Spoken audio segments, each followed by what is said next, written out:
0321 0365200. جیسا کہ آپ دیکھ رہے ہیں 0321565200.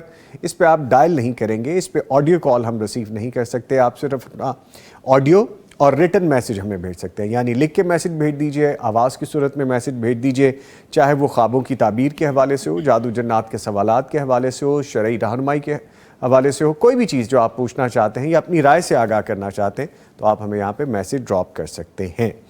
لیں جی، اس کے ساتھ ہی چلتے ہیں قاری صاحب کی جانب، حافظ صاحب کی جانب، اور حافظ صاحب سے گزارش کرتے ہیں کہ تلاوت قرآن کریم سے آغاز کر دیں. حافظ صاحب.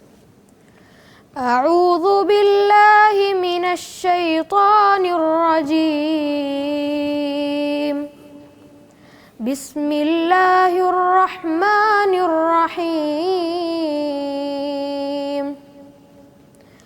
لقد رضی اللہ عن المؤمنین اذ یبایعونک تحت الشجرة فعلم ما في قلوبهم فأنزل السكينة عليهم وأثابهم فتحا قريبا ومغانم كثيرة يأخذونها وَكَانَ اللَّهُ عَزِيزًا حَكِيمًا. وَعَدَكُمُ اللَّهُ مَغَانِمَ كَثِيرَةً تَأْخُذُونَهَا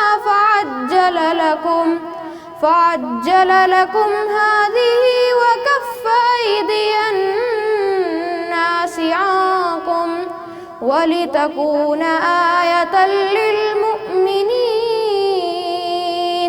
آيَةً للمؤمنين ويهديكم صراطا مستقيما وأخرى لم تقدروا عليها قد أحاط الله بها وكان الله على كل شيء قديرا.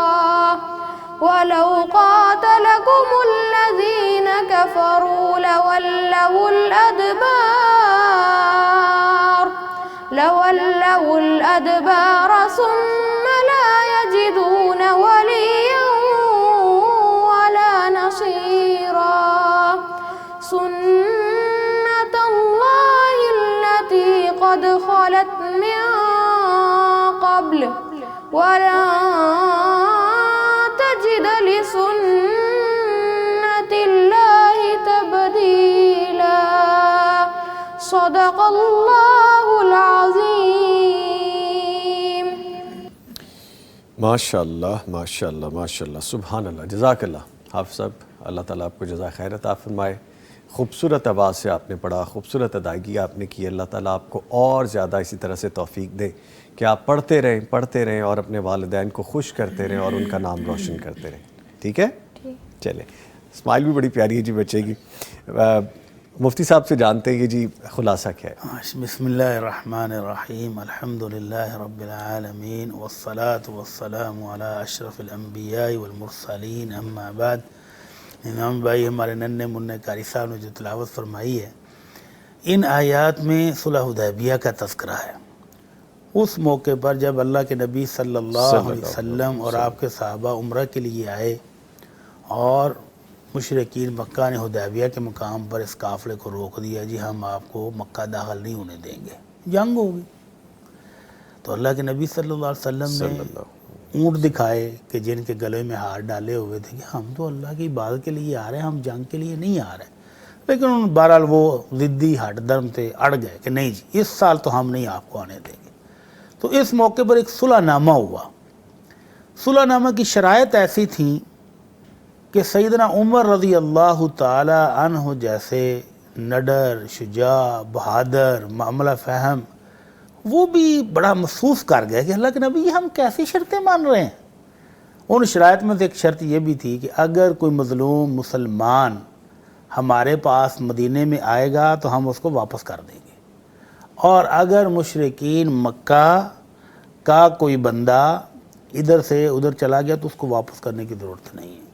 ادھر سے آ جائے مدینے تو اس کو واپس کریں گے، اگر مدینے والا مکہ چلا جائے تو اس کو واپس نہیں کریں گے. اور اگلے سال آؤ گے عمرہ کرنے، اس سال ہم آپ کو جانے نہیں دیں گے۔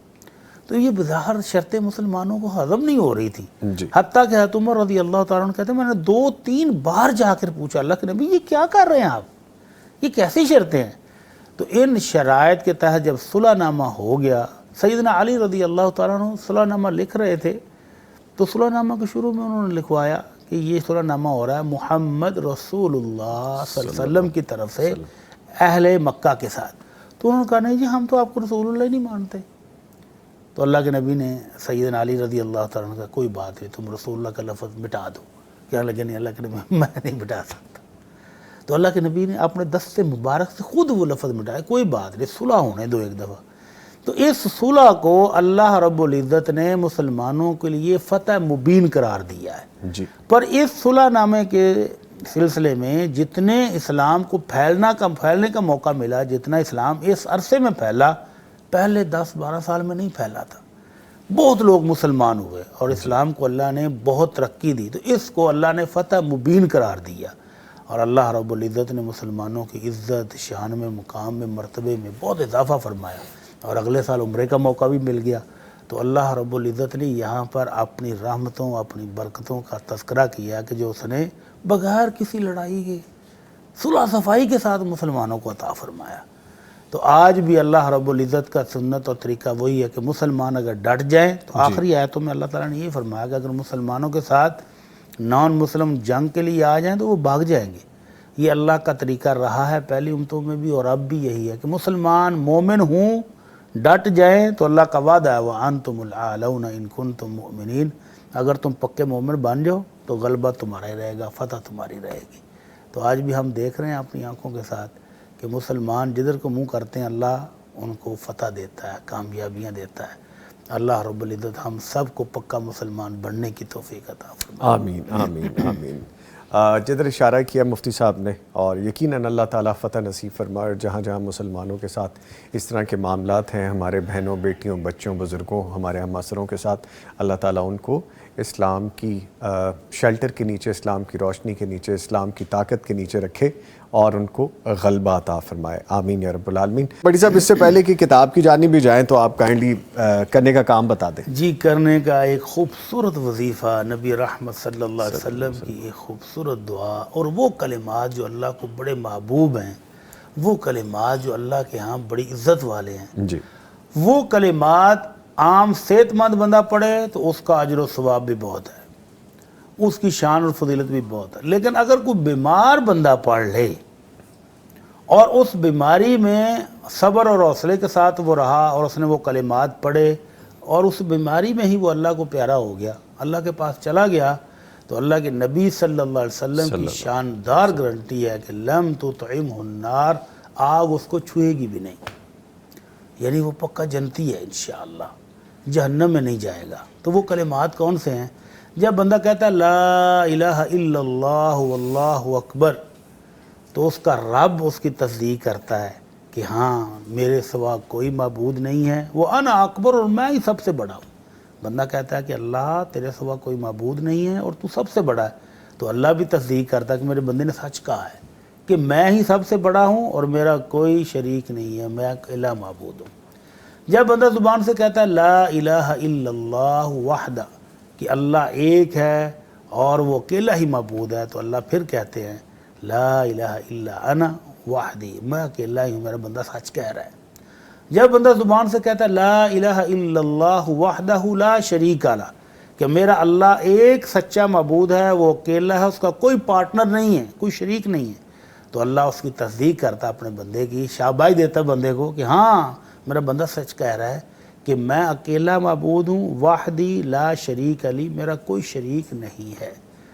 چوتھی بار جب بندہ کہتا ہے لا الہ الا اللہ لہ الملک ولہ الحمد، کہ میرا اللہ اکیلا سچا معبود ہے، ساری بادشاہت اس کی ہے، سب تعریفیں اس کی ہیں، تو وہ مالک پھر خوش ہو کر کہتا ہے کہ میرا بندہ سچ کہہ رہا ہے کہ میں ہی ہوں اکیلا معبود، لی الملک ولی الحمد، اور سب تعریفیں بھی میری ہیں اور بادشاہت بھی میری ہے۔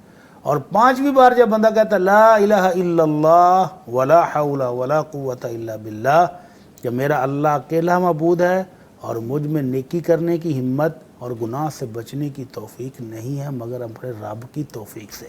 تو اللہ پھر اس کی تصدیق کرتا ہے کہ میرا بندہ سچ کہہ رہا ہے لا الہ الا انا، اور میں ہی دیتا ہوں توفیق گناہوں سے بچنے کی، اور میں ہی نیکی کرنے کی ہمت اور طاقت دیتا ہوں.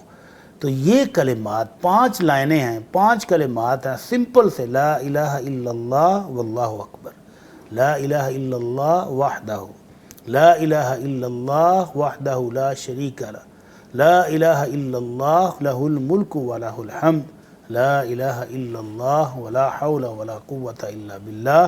اگر کوئی مریض پکے یقین ایمان کے ساتھ یہ کلمات پڑھ لے، ایک بار ہی پڑھ لے، اور اگر اس بیماری میں اس کی موت ہو جاتی ہے تو وہ جنت میں چلا جائے گا، جہنم کی آگ سے آزادی مل جائے گی اس کو. سبحان اللہ. ٹھیک ہے مفتی صاحب، بہت شکریہ. لائیو لنک پہ یوٹیوب کے ہمیں کمنٹس آ رہے ہیں، اور جی الیاس ملک لکھتے ہیں السلام علیکم بھائی، یہ کافی دنوں کے بعد آج آپ کو لائیو دیکھ کر بہت خوشی ہوئی، اللہ پاک آپ سب کو جزائے خیر دیں. جی وعلیکم السلام، بہت شکریہ. جی ہمیں بھی خوشی ہوتی ہے کہ جب آپ سے لائیو انٹریکشن ہوتا ہے، آپ کالز کرتے ہیں، آپ ہمیں لکھ کے بھیجتے ہیں، ہمارے انتظار میں رہتے ہیں. تو جی ایک بانڈنگ ہے، ایک یہ رشتہ ہے، محبت کا رشتہ ہے، یہ اللہ تعالیٰ ایسے قائم رکھے. بہت شکریہ. جی آگے عثمان ریپیرنگ لیب ہیں، محمد یعقوب ہیں، طلحہ ہیں، حلیمہ عثمان ہیں، قاسم حسنین ہیں، اور T H Q hospital Jahania, یہ سب نے ہمیں السلام علیکم کہا. کوئی دعائیں دے رہے ہیں جی حافظ صاحب کو، کہہ رہے ہیں ماشاءاللہ بہت خوبصورت آواز میں پڑھا ہے، بہت خوبصورت آواز ہے. کوئی کہہ رہے ہیں کہ جی ماشاءاللہ، اور کہتے ہیں T H Q hospital Jahania نے لکھا باقاعدہ ماشاءاللہ مائی کیوٹ نیفیو نے آج بہت اچھی تلاوت کی ہے. لے جی یہ دیکھیں آپ کو میسیج مل گیا یہاں پہ. لے جی اور بھی بہت سارے کمنٹس ہیں یہاں پہ اور وہ شامل کرتے رہیں گے، لیکن میرا خیال ہے سوالات کی جانب بڑھتے ہیں اور اس کے دوران ہی لائیو کالز بھی ہمیں آتی رہیں گی انشاءاللہ. لیں جی آج کا پہلا سوال جو پوچھا گیا ہے وہ پوچھتے ہیں کہ درود شریف کے آخر میں کثیرن کثیرہ پڑھ سکتے ہیں؟ یہ کثیرن کا اضافہ اپنے پاس سے کرنا ضروری ہے؟ یہ باپ بہتر بتائیں گے. نہیں، جب دروشی پڑھیں جی تو محبت کے ساتھ، احترام کے ساتھ، عقیدت کے ساتھ ایک دفعہ بھی پڑھیں گے تو اللہ رب العزت 10 رحمتیں دیتا ہے، جی 10 درجے بلند کر دیتا ہے جنت میں، 10 گناہ معاف کر دیتا ہے، 10 نیکیاں لکھ دیتا ہے. تو اس کے ساتھ کثیرن کا لا کا جوڑنے کی قطعاً ضرورت نہیں ہے. لیکن ہم پاکستانی قوم پتہ نہیں کیوں ہر دعا میں، ہر ذکر میں کچھ نہ کچھ اپنے طرف سے اضافہ جب تک نہ کر لیں ہمیں سکون ملتا نہیں. تو اللہ کے نبی صلی اللہ علیہ وسلم کی زبان مبارک سے نکلے ہوئے کلمات پر ہی اکتفا کرنا ہماری دنیا اور آخرت کے لیے بہتر ہے. ٹھیک ہے. اچھا بڑی صاحب، حلیمہ عثمان ہماری بہن ہے، لکھتی ہیں السلام علیکم بھائی. وعلیکم السلام.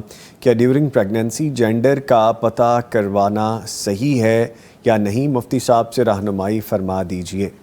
ہاں جی، آج کل جدید آلات کے ذریعے پتہ چل جاتا ہے. جی لیکن اگر اس پتہ کرانے کے پیچھے نیت کی خرابی ہو تو پھر قطعاً جائز نہیں ہے. اوکے، نیت کی خرابی آپ نے لفظ استعمال کیا. نیت کی خرابی، بیٹی ہو رہی ہے تو سارے گھر میں ماتم، بلکہ بہت سارے بد نصیب تو ایسے ہیں جو بیگمات کو ہاسپٹل میں چھوڑ کے ہی بھاگ جاتے ہیں، اور بہت سارے ایسے ہیں جو بچیاں چھوڑ کر بھاگ جاتے ہیں.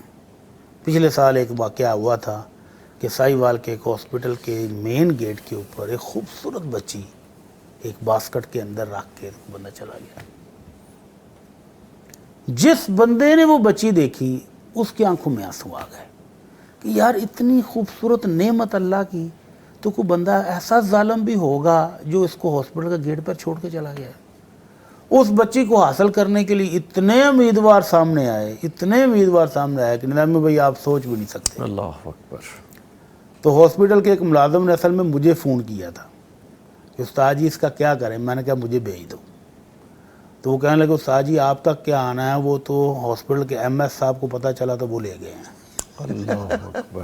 اللہ. تو اگر تو جینڈر پتہ کرنے کا مقصد یہ بدنجتی ہو کہ اگر بیٹی ہوئی تو ہم اس کو یہ کر دیں گے، تو پھر تو قطعاً جائز نہیں ہے، گناہ ہے.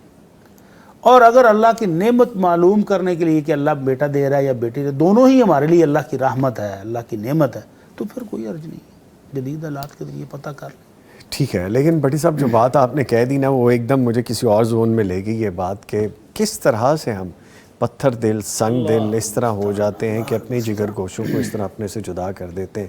پھر تو یہ وہی بات آ جاتی ہے. کتنے لوگ ہیں جو ایک بیٹی کے لیے ترس رہے ہیں. 20 سال 25 سال ہو گئے علاج کرواتے ہوئے، دوائیاں کھاتے ہوئے. جی بالکل. دعائیاں کھا کر تھک چکے ہیں، دعائیں کر کے تھک چکے ہیں کہ اللہ ایک بیٹی ہی دے دے. اب ان کے نصیب میں ہوگی تو ملے گی. اور کتنے وہ بد نصیب ہیں جو ہاسپٹل میں چھوڑ کر بھاگ جاتے ہیں، جو بیویوں کو کوستے ہیں کہ لو جی بیٹی پیدا کیوں ہوئی. تو اللہ کی رحمت ہے، اگر اس رحمت پر خوشی کے اظہار کے لیے معلوم کرنا ہو تو جائز ہے، اور اگر ناگواری کے اظہار کے لیے بد نیتی پر مبنی ہو تو پھر قطعاً جائز نہیں. ٹھیک ہے جی، نارمل ہونے کے لیے میں ایک وقفہ لے رہا ہوں، ایک چھوٹا سا بریک لیتے ہیں، اس کے بعد دوبارہ حاضر ہوں گے. کسی نے حاتم طائی سے پوچھا کیا کبھی ایسا ہوا کہ کوئی شخص جود و سخا میں آپ پر سبقت لے گیا ہو؟ حاتم طائی نے جواب دیا، ایک مرتبہ کا واقعہ ہے کہ مجھے قبیلہ طے کے ایک یتیم کے گھر ٹھہرنے کا موقع ملا. اس کے پاس 10 بکریاں تھیں. اس نے میری مہمان نوازی کی خاطر ایک بکری ذبح کی اور دسترخوان پر میرے آگے اس کا مغز پیش کیا. مجھے مغز کا وہ حصہ بہت ہی لذیذ لگا اور میں نے کھانے کے ساتھ ہی کہا واللہ یہ کس قدر لذیذ ہے. یتیم لڑکے نے جب میری زبان سے یہ الفاظ سنے تو اس نے ایک ایک کر کے ساری بکریوں کو ذبح کر کے ان کا مغز میرے آگے پیش کیا. مجھے اس کا علم نہیں تھا کہ میری خاطر اس نے اپنی ساری بکریاں ذبح کر دی. جب میں واپسی کے لیے اس کے گھر سے نکلا تو میری نگاہ گھر کے ارد گرد پھیلے خون پر پڑی. میں نے دیکھا کہ اس نے بکریوں کو ان کی رسیوں سمیت ذبح کیا تھا. میں نے اس یتیم سے مخاطب ہو کر کہا تم نے ان ساری بکریوں کو کیوں ذبح کر ڈالا؟ وہ کہنے لگا کہ سبحان اللہ، آپ جیسے میرے مہمان کوئی ایسی چیز اچھی لگے جو میرے قبضے میں ہو اور میں بخل سے کام لے کر آپ سے روک رکھوں، یہ تو عربوں کی شان میں گستاخی ہے. قصے کو میں مختصر کر کے بتاتا ہوں. کسی نے پوچھا کہ پھر تم نے کیا کیا؟ تو حاتم طائی نے کہا کہ میں نے اسے 100 سرخ اونٹنیاں اور 500 بکریاں دیں. تو پوچھنے والے نے کہا کہ تم نے تو پھر اس سے زیادہ سخاوت کر دی. اس نے کہا میں نے اپنی سخاوت کم ہی کی کیونکہ میں نے اپنی استطاعت کے مطابق اس کو دیا، لیکن اس یتیم بچے کے پاس جو تھا اس نے سب کچھ دے دیا، سو وہ مجھ سے بڑی سخاوت کرنے والا ہوا.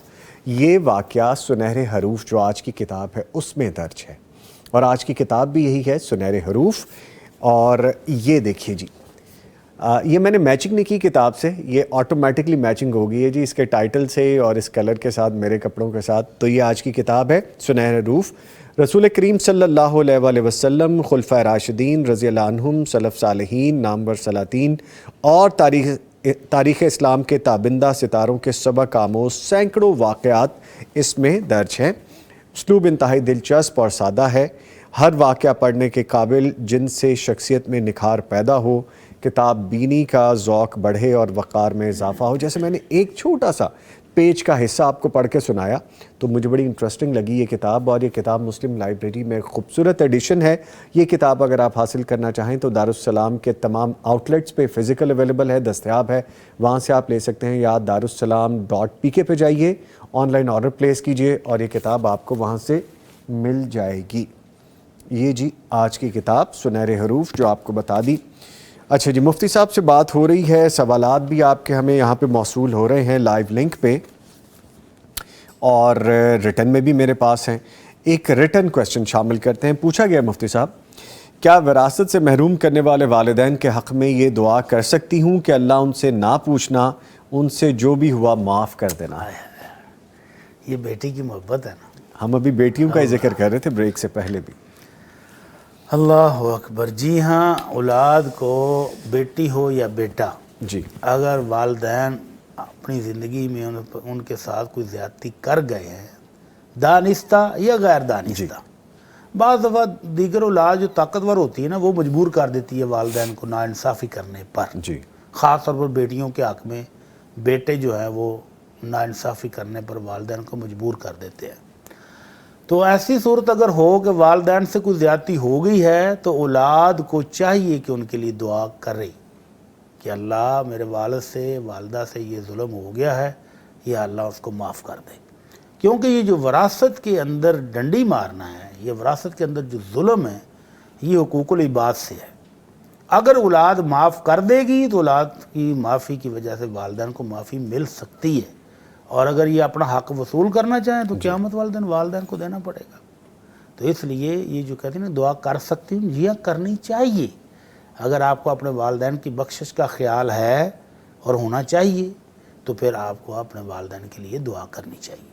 ٹھیک ہے، یہ ویسے ایک کویشچن پڑھنے کے بعد اور آپ کا آنسر سننے کے بعد میرے ذہن میں کچھ سینکڑوں کویشچن ایک دم سے آ گئے، لیکن اگر ہم اس کی طرف جائیں گے تو شاید پروگرام ختم ہو جائے، ہم آگے بڑھ جاتے ہیں، چلیں وہ کبھی بیٹھ کے ہم آپس میں ڈسکس کریں گے پھر۔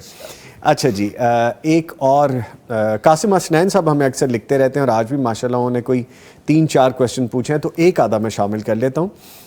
وطر کے حوالے سے جیسے انہوں نے بہت مرتبہ پوچھا ہے، تو وطر کا ہم کافی مرتبہ بتا چکے ہیں کہ ٹائمنگ اگر مس ہو گیا ہے تو وہ کب پڑھ سکتے ہیں، ہم آگے میرے خیال میں سوئچ کر جائیں۔ اچھا، آگے انہوں نے پوچھا مفتی صاحب سے سوال ہے کہ کیا لیڈیز قبرستان جانا شریعت میں منع ہے؟ میری والدہ اپنے والدین کی قبر پر جانا چاہتی ہیں، شریعت کا کیا حکم ہے اس بارے میں؟ جی ہاں، اللہ کے نبی صلی اللہ علیہ وسلم نے ابتدائی اسلام میں منع کیا تھا، مردوں کو بھی عورتوں کو بھی۔ فرمایا کنت نہیتکم عن زیارت القبور فزوروہا فانہا تذکرکم الآخرہ، میں نے تم کو ابتدا میں قبرستان جانے سے منع کیا تھا، اور جب مسلمانوں کے عقیدے مضبوط ہو گئے، عقیدہ آخرت مضبوط ہو گیا، تو پھر اللہ کے نبی نے سب کو اجازت دے دی۔ فرمایا جایا کرو، قبرستان کی زیارت کرو، تمہیں آخرت کی یاد دلاتی ہے۔ جی، تو آخرت کی یاد اگر وہاں پر آئے جا کر تو پھر تو جانا جائز ہے۔ اور وہ خواتین جو کثرت سے قبرستان جاتی ہیں اور وہاں پر جا کر غلط کام کرتی ہیں، جو اسلام کے مطابق نہیں ہیں، وہ امور سر انجام دیتی ہیں، تو ان پر اللہ کے نبی نے لعنت کی ہے۔ فرمایا لعن اللہ زوارات القبور، جو بکثرت قبرستان جائیں اور الٹے سیدھے وہاں پر جا کر کام کریں تو ان پر اللہ کی لعنت ہے۔ تو اگر عورت اپنے والدین کی قبر پر، اپنے بہن بھائیوں کی قبر پر، بیٹے بیٹیوں کی قبر پر جا کر دعا کرنے کی نیت سے جانا چاہتی ہے تو کبھی کبھار جائے اور دعا کر کے آ جائے، بالکل جائز ہے، اس کی اجازت ہے۔ ٹھیک ہے جی، کالر ہے ان کو شامل کرتے ہیں۔ السلام علیکم، ایمن صاحبہ ساہیوال سے کال کر رہی ہیں جی، بہت شکریہ آپ نے کال کی۔ ٹی وی کی آواز بند کر دیں ایمن، اور بتائیے کیا پوچھنا ہے آپ نے۔ السلام علیکم، وعلیکم السلام۔ میں ایمن بات کر رہی ہوں ساہیوال سے۔ میرا جی ایمن بات کیجیے اور ٹی وی کی آواز بند کر دیں ایمن۔ جی پوچھیے۔ انکل آپ سے بات کرنی تھی کہ ہمارے تھوڑا بہت رہتا ہے، جو میرے ابو جی ہیں وہ تھوڑے سے ٹینشن میں رہتے ہیں، گھر آ جائیں تو موڈ ان کا آف ہو جاتا ہے۔ اچھا، تو آپ نے پوچھا نہیں کیوں آف ہو جاتا ہے ابو جی آپ کا موڈ گھر آ کے؟ یہ نہیں پوچھا، دوسری بات یہ کہ ہمارا دوسرا ہے تو اس کے لیے تھوڑا سا وظیفہ بتا دیں۔ کیا ہے؟ وہ گھر میں قرض ہے تھوڑا سا۔ اچھا قرض ہے، اللہ تعالیٰ آسانی کرے۔ ٹھیک ہے بیٹا، بہت شکریہ آپ نے کال کی، بہت شکریہ آپ نے۔ گھر میں ٹینشن رہتی ہے تو ویسا تو وظیفہ بتا دیں ابھی۔ اچھا ٹھیک ہے بیٹا، شکریہ آپ نے کال کی، میں ابھی جواب دیتا ہوں۔ مفتی صاحب آپ نے دونوں سوال سن لیے۔ بھائی صاحب باہر ٹھیک رہتے ہیں، گھر آتے ہیں ناراض ہو جاتے ہیں۔ تو گھر میں آخر کوئی وجہ تو ہوگی نا جس وجہ سے وہ ناراض ہوتے ہیں۔ تو یہ بیٹی کہہ رہی ہے ہم نے پوچھا بھی نہیں ہے، تو پوچھے نا، ہاں جی کیا وجہ ہے، ہم سے پوچھیں کہ ابو آپ کو کیا مسئلہ ہے، غلطی گھر میں کوتاہی ہو آتے ہی جاتی کیا ہو جاتا ہے آپ کو۔ جی۔ اور اگر چھوٹی موٹی مسئلہ، چھوٹا موٹا مسئلہ تو اس کو حل کر لینا چاہیے، اور اگر بڑا بھی ہو تو اس کو سالو کرنا چاہیے، گھر میں تو خوشگوار ماحول رہنا چاہیے۔ تو باقی انہوں نے قرضے کے لیے پوچھا ہے، تو اللہ رب العزت سب کو قرضوں سے نجات عطا فرمائے، آمین۔ اللہ کے نبی صلی اللہ علیہ وسلم نے بڑی خوبصورت دعا فرمائی ہے، اور فرمایا کہ یہ بہت بڑا پہاڑ بھی اگر قرضے کا ہو کسی بندے پر تو اللہ تعالیٰ وہ بھی اپنی رحمت سے ادا کر دے گا۔ لیکن قرضے ادا کرنے کی کوشش بھی کرنی ہے، کوشش بھی کریں اور ساتھ دعا بھی کریں۔ اللہم اکفنی بحلالک عن حرامک واغننی بفضلک عمن سواک۔ یہ دعا اپنی دعاؤں میں حصہ بنا لیں، تہجد میں سجدے میں پڑھ کر مانگیں، اور ساتھ ساتھ قرضہ ادا کرنے کی کوشش بھی کریں، تو انشاءاللہ اللہ تعالیٰ کی رحمت سے قرضہ ادا ہو جائے گا۔ اور جو ٹینشن ہے تو اس کے لیے آپ کوشش کریں کہ پوچھیں، وجہ تو پہلے پتہ چلے، مرض کا پتہ چلے گا تو علاج ہوگا نا۔ تو اگر والد صاحب ایسے ہی موڈ خراب کیے بیٹھے ہیں تو ان کو ہنسائیں، ان کے ساتھ گپ شپ لگائیں، آپ اپنے موبائل بند کر دیں، اور جب والد صاحب گھر آئیں تو والد صاحب کے ساتھ باتیں کریں، ان کو کھانا دیں، ان کی خدمت کریں، تو انشاءاللہ ٹھیک ہو جائے گا۔ اور اس کے علاوہ آپ درود شریف پڑھا کریں۔ اللہ رب العزت کے رسول صلی اللہ علیہ وسلم فرماتے ہیں کہ بندہ مسلسل درود شریف پڑھتا ہے، اذن تکفی ہمک ویغفر لک ذنبک، اللہ ہر قسم کی پریشانیاں بھی دور کر دیتا ہے اور اللہ سارے گناہ بھی معاف کر دیتا ہے۔ تو تو دروشی پڑھے. اللہ تعالیٰ سب کے لیے آسانیاں فرمائے. آمین. ویسے مفتی صاحب میں ایسے کچھ لوگوں کو جانتا ہوں کہ جو باہر بہت ہیرو ہوتے ہیں، گھر آ کے زیرو ہوتے ہیں. باہر جو ہاتھ ملانے والے ہاتھ ہوتے ہیں، جو گھر آ کے ان میں سے بڑے بڑے ناخن نکل آتے ہیں کہ جن سے گھر والے زخمی ہو جاتے ہیں. باہر جو دان مسکرانے والے ہوتے ہیں، گھر آ کے وہ بالکل ڈریکولا کی طرح خون پینے والے ہو جاتے ہیں. کیوں یہ دوہری شخصیت ہوتی ہے اس طرح سے؟ اللہ تعالیٰ سے ہدایت دے. اسلامی تعلیمات سے دوری ہو سکتی ہے. جی. اللہ کے نبی صلی اللہ علیہ وسلم نے تو یہ فرمایا خیرکم خیرکم لأہلہ. جی. تم میں سے بہترین شخص وہ نہیں ہے جو باہر دوستوں کے ساتھ ہنستا ہے، مسکراتا ہے، ہوٹلنگ ہوتی ہے، گپ شپ ہوتی ہے. نہیں، فرمایا تم میں سے بہترین شخص وہ ہے جو اپنے گھر والوں کے لیے بہترین ہے. اور پھر اپنا اسوہ پیش کیا، فرمایا وَأَنَا خَيْرُكُمْ لِأَهْلِي. میں تم سب سے بڑھ کر اپنے گھر والوں کے لیے بہترین انسان ہوں. ٹھیک. تو یہ اگر تعلیمات ہمیں پتہ ہوں تو ہمیں تو گھر والوں کو موقع دینا چاہیے. وہ بھی ہنس لیں، بول لیں، اپنے دل کی بات کہیں، وہ سنیں، آپ سنائیں، تو پیار محبت بڑھے گا. سب سے پہلا حق اور سب سے پہلا محبت کا حقدار آپ کا گھر والا ہوتا ہے. گھر کے فرد ہوتے ہیں، گھر کے ارکان ہوتے ہیں. سو ان سے سب سے زیادہ محبت کیجئے. باہر آپ سب سے پیار محبت سے رہ رہے ہوتے ہیں اور گھر آ کے آپ ایک علیحدہ جلاد بن جاتے ہیں. یہ کیسی دوہری شخصیت ہے؟ ان کے بارے میں سب سے پہلے پوچھا جائے گا کہ آپ کی کفالت میں جو تھے ان کے ساتھ آپ کا رویہ کیسا تھا. ٹھیک ہے جی، ایک کالر ہے، ان کو شامل کرتے ہیں. السلام علیکم. وعلیکم السلام ورحمۃ اللہ. بشرا صاحبہ حاصل پور سے کال کریے. شکریہ آپ نے کال کی. فرمائیے. حاصل پور سے بول رہی ہوں. مفتی صاحب سے میں نے یہ سوال پوچھنا تھا جی. کہ فرضوں میں کوئی غلطی ہو جاتی ہے تو ہم سجدہ صاحب کرتے ہیں. اگر سنت اور نوافل میں کوئی غلطی ہو تو بھی ہمیں کرنا چاہیے. تو جی. اگر اور اس کے علاوہ جو وطروں میں کوئی صحیح جو دعائیں نا 3-4 دعائیں ہیں، کون سی دعا پڑھنی چاہیے؟ یہ 2 کوشچن ہے میرے. آپ کا مطلب دعائے قنوت ہے وطروں کی دعا کے حوالے سے؟ ہاں جی، 2-3 دعائیں ہیں نا. ٹھیک اللہ ہدایت والی بھی. ٹھیک. تو کون سی میں نے کہا مطلب جو ہمیں وہ پڑھنی چاہیے؟ جی ٹھیک ہے، بہت شکریہ آپ نے کال کی. بشرا صاحبہ میں جواب دیتا ہوں. سر جی ہاں، نماز میں غلطی ہو جائے تو اس کو غلطی کو دور کرنے کا جو طریقہ اللہ کے نبی صلی اللہ علیہ وسلم نے سکھایا وہ سیم ہے، نفل ہوں یا فرض ہوں. اگر آپ سے کوئی کوتاہی ہو گئی ہے تو اس کو دور کرنے کے لیے وہ طریقہ اختیار کر لینا چاہیے. ٹھیک ہے. سجدہ صاف کریں گے تو وہ غلطی دور ہو جائے گی. اور سجدہ صاف کرنے کے 2 فائدے ہیں. ایک فائدہ تو وہ جو نماز میں کمی ہوئی تھی وہ آپ کی پوری ہو گئی، نماز آپ کی درست ہو گئی، اللہ کے ہاں قبول ہونے والی ہو گئی. اور دوسرا اللہ کے نبی صلی اللہ علیہ وسلم فرمایا ترغیما للشیطان، اس شیطان کو لیے رسوائی کا باعث بن جائے گی، اس شیطان کو ذلیل و رسوا کر دے گی جس نے تمہیں آ کر بلایا تھا. جو شیطان تمہاری نماز خراب کرنے کے لیے آیا تھا وہ شیطان بھی ذلیل و خوار ہو جائے گا. تو یہ 2 فائدوں کے لیے سجدہ صاف کرنا چاہیے. ٹھیک ہے. اور دوسرا سوال دوسرا کوشچن انہوں نے کہا کہ دعا کون سی پڑھی جائے؟ دعا کون سی پڑھی جائے؟ دعا اللہ کے نبی صلی اللہ علیہ وسلم نے ایک ہی دعا سکھائی ہے، 2-3 نہیں ہے. ایک دعا ہے اللہم اہدنی فی من ہدیت وعافنی فی من عافیت وتولنی فی من تولیت، آخر تک. یہ دعا ہے جو اللہ کے نبی صلی اللہ علیہ وسلم نے باقاعدہ سکھائی ہے، تو یہی پڑھنی چاہیے. دوسری جو 2 دعائیں مشہور ہیں، ہمارے معاشرے میں رائج بھی ہیں، لیکن سنت نبوی سے وہ ثابت نہیں ہیں. ٹھیک ہے. لیجیے اس کے ساتھ ہی میں بریک پہ جانے سے پہلے اپنے معزز مہمانوں کا شکریہ ادا کر دوں. ہمارے ساتھ موجود رہے حافظ اماز عمران. حافظ صاحب بہت شکریہ، آپ تشریف لائے، سفر کر کے آئے. اللہ تعالیٰ آپ کو خیریت سے واپس لے کے جائے. ٹھیک ہے جی. اور ان کے ساتھ موجود رہے ڈاکٹر مفتی مولانا محمد اجمل بھٹی صاحب. بھٹی صاحب بہت شکریہ، آپ تشریف لائے. یہ تشریف ابھی ہے یا تشریف جا رہی ہے ابھی؟ چلیں ٹھیک ہے جی. لیں جی، بہت شکریہ آپ تشریف لائے. Thank you very much. ایک وقفہ ہے جی. وقفے کے بعد جب ہم واپس آئیں گے ہم بات کریں گے سیرت سیدنا عثمان رضی اللہ تعالیٰ عنہ، اور ان پہ ہم ڈیٹیل میں گفتگو کرنے والے ہیں، لیکن ایک بریک کے بعد.